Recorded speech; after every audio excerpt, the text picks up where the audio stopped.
But the Gallows accomplished what years of naval warfare could not. As pirate captains swung above the Thames and their bodies slowly decayed inside iron gibbets, the legend of the Black Flag began to die with them. Sailors who once dreamed of treasure now feared execution dock more than any storm or battle. The Golden Age of Piracy ended not only through cannon and warships, but through a punishment so terrifying that it broke the spirit of piracy itself. Enjoy the video and don't forget to subscribe. Trace your finger along the map from Nassau toward the mouth of the River Thames and picture the year 1722 as the smell of rotting oak, boiling pine tar, damp hemp rigging, stale bilge water, and lingering sulfur drifted beneath cold gray skies while snapping canvas cracked above an Atlantic swollen by autumn storms. Every pirate feared cannon fire, cutlasses, disease, and hurricanes, yet none inspired the same quiet terror as the wooden gallows waiting beside London's tidal waters. Death itself came quickly during battle, but the gallows at Execution Dock promised something far worse. Condemned pirates faced public humiliation before hanging, followed by a slow transformation into a warning that every sailor entering the port of London could see.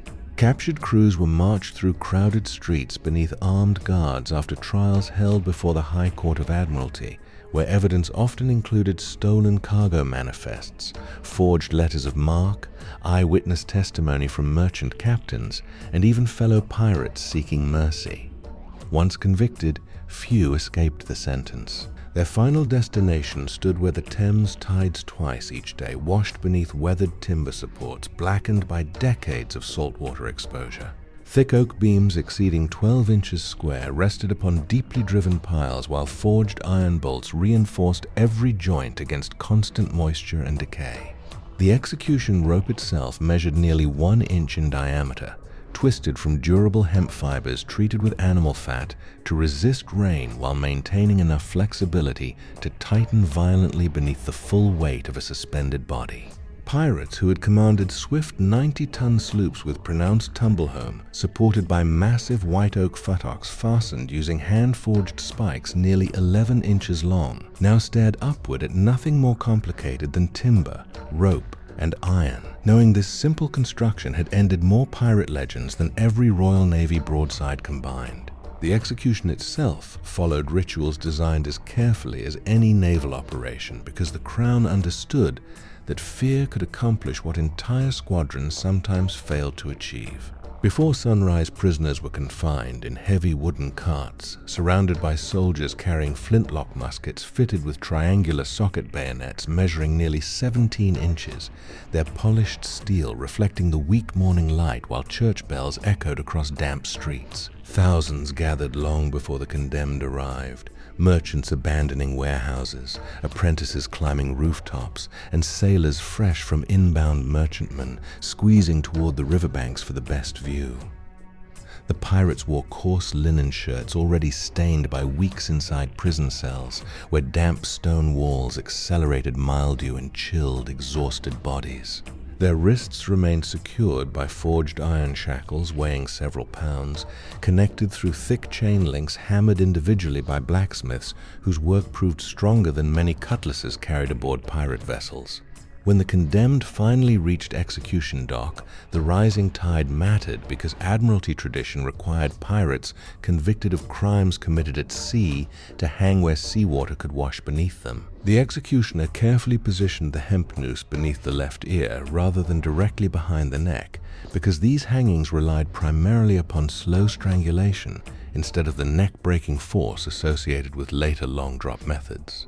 As the cart rolled forward or support vanished beneath trembling feet, the rope tightened violently, while every twisted hemp fiber transferred enormous pressure against the windpipe, carotid arteries, and cervical muscles. Death frequently required many agonizing minutes as desperate legs kicked above the mudflats while spectators counted the passing moments. Nearby Royal Navy officers in polished blue coats watched silently, knowing the true audience extended far beyond London. Every merchant captain, every restless sailor considering desertion, and every pirate still hiding among the Bahamas or the Carolinas would eventually hear precisely how long these executions lasted and how impossible it had become to escape the king's justice. Even after the final breath, the punishment had not ended. Many pirate bodies remained hanging until several tides had risen and fallen beneath them before being lowered into heavy iron gibbets weighing close to 100 pounds. The rusting cages were suspended from towering riverside posts where wind, rain, salt, crows, and endless seasons slowly reduced flesh to bone.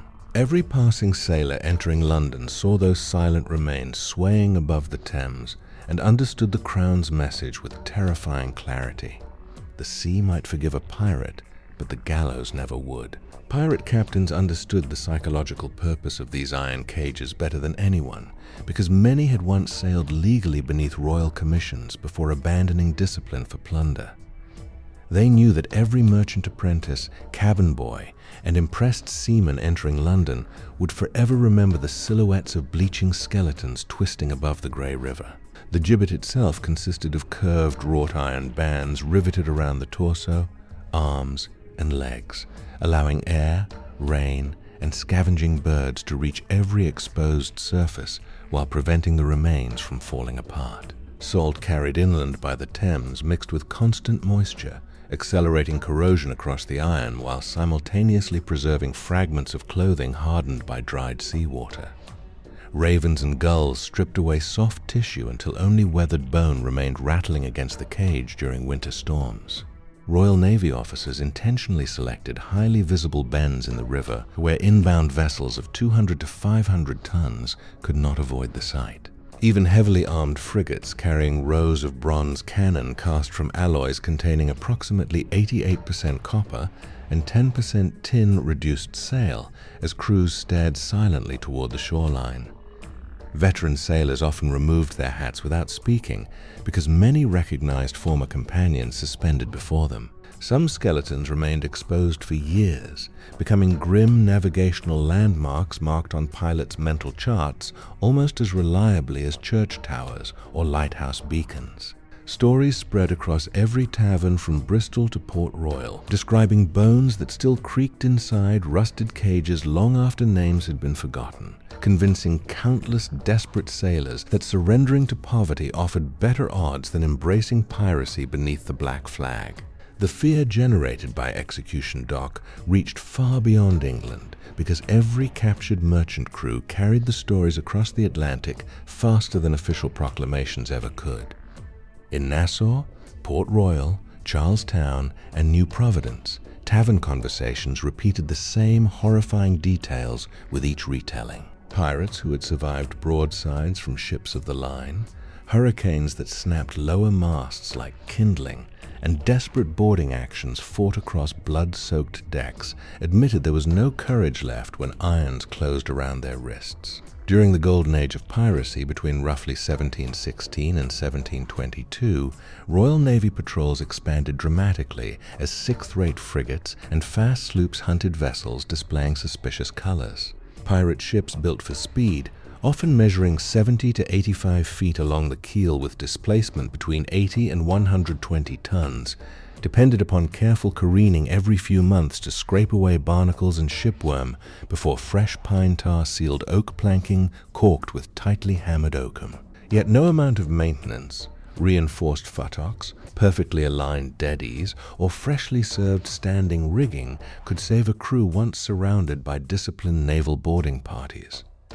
The Articles of Agreement that had promised equal shares of Spanish silver and compensation for lost limbs became worthless pieces of paper inside Admiralty courtrooms. Captains who had once divided captured cargo with absolute authority now stood helpless while clerks calmly recorded every charge using neat lines of black ink.